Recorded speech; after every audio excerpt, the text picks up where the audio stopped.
SummerSlam is officially this Saturday, and it has the potential to be one of the biggest SummerSlams in a long time. Let's talk about it.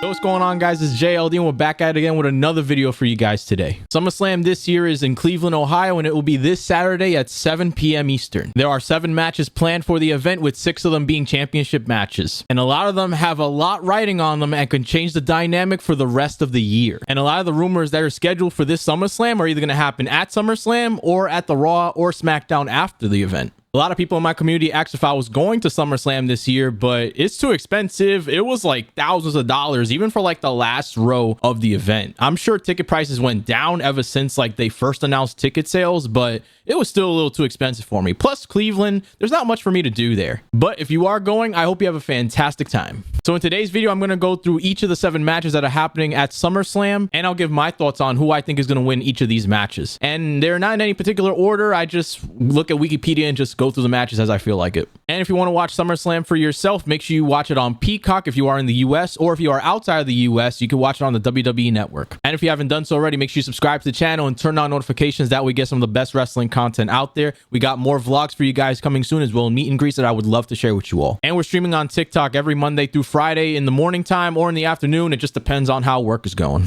But without further ado, let's go through each of the matches. First up, we got Sami Zayn versus Braun Breaker for the Intercontinental Championship. And why are we even discussing this? I said at the Money in the Bank prediction that Braun Breaker should win. That has not changed my mind. Braun Breaker needs to win. Like, it's been the same thing every single week on Monday Night Raw. Sami Zayn is standing tall, and all of a sudden Braun Breaker just spears him into oblivion. Like, at this point, for the love of Adam Pearce, just give the guy the belt. That's it. That's my prediction for the match. Braun Breaker needs to win. Next up, we got Logan Paul versus LA Knight for the United States Championship, and I personally think that LA Knight is winning this one and finally winning the United States Championship, because Logan Paul is going to be a dad very soon, and I feel like he's going to be leaving the title behind so he could become a dad with his wife or fiance or whatever he got. Plus, Logan Paul only defended the title like twice, and I know all the Cody crybabies gonna say, oh, Roman Reigns only defended it like 3 times a year, blah blah blah.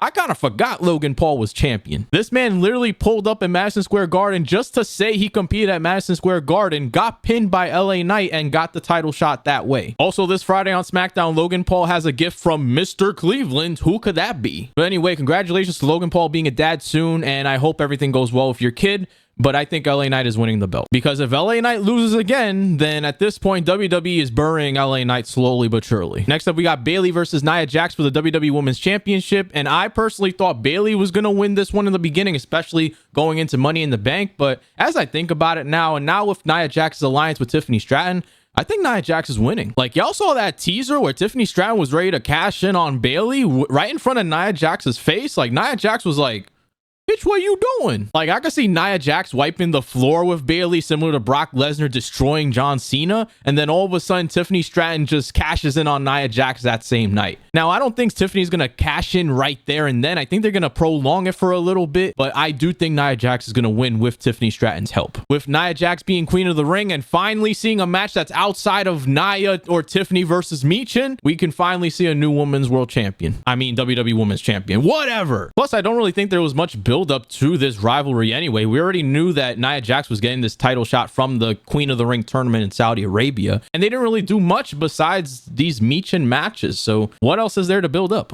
Anyway, Nia Jax is winning. Next up, we got Liv Morgan versus Rhea Ripley for the Women's World Championship. I made a whole TikTok video on this match. Go watch it on my TikTok profile if you haven't done so already.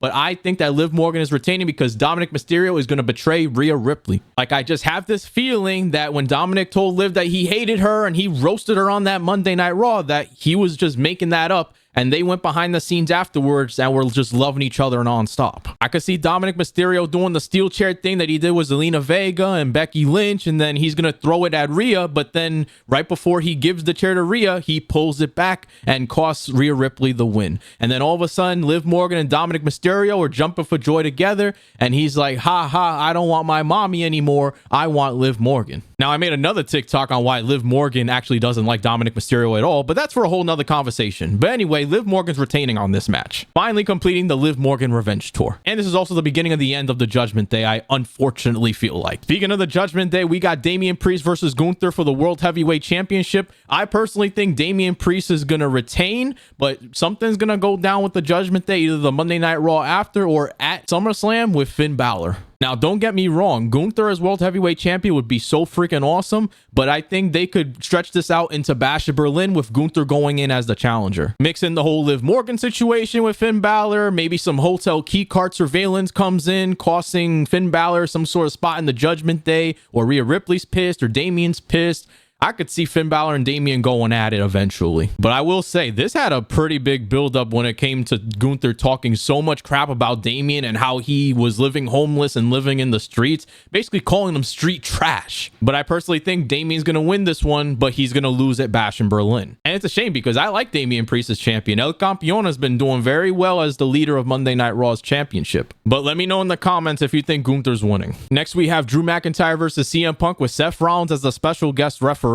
Out of all of the matches on this card, CM Punk versus Drew McIntyre has the biggest buildup going back to January when Drew McIntyre injured CM Punk's tricep. I'm gonna save you all the details. I'm sure you can find all the situations going on YouTube, but just know WrestleMania, Clash at the Castle, and Money in the Bank were the main reasons this match is going on right now. Even as far as Drew McIntyre stealing CM Punk's bracelet, which has AJ Lee and his dog's names on it. And this past Monday on Monday Night Raw, Seth Rollins gave his referee instructions, basically saying that he might just let anything go at this point, but also saying that he's not just some pushover referee, then that he will fight back because he does not like either of them. But I personally feel like CM Punk is going to win because Drew McIntyre is known for getting screwed over, and I think something's going to happen with Rollins where he's going to curb stomp Drew McIntyre and get CM Punk to win. Maybe even Drew McIntyre tap out to the Anaconda Vice. It would also be really cool if AJ Lee made an appearance and also helped out CM Punk, even if it was just a one-time appearance. I personally think this feud doesn't end at SummerSlam, and I think there might be some sort of triple threat match going down for Bad Blood or Bash in Berlin. So no matter who wins this match, even though I personally think it's going to be CM Punk, it is not over yet, and it's totally fine whoever wins. And finally, we have Cody Rhodes versus Solo Sikoa for the undisputed WWE Championship. These past few SmackDowns have been pretty trashy when it comes to just like the ending and the bloodline just destroying everybody in their paths, with Randy Orton being taken out, Paul Heyman taken out. You know, that one was pretty cool. We had Kevin Owens knocked out, and now we got potentially the tag team championships going back to the bloodline with Jacob Fatu and Tama Tonga against DIY this Friday on SmackDown.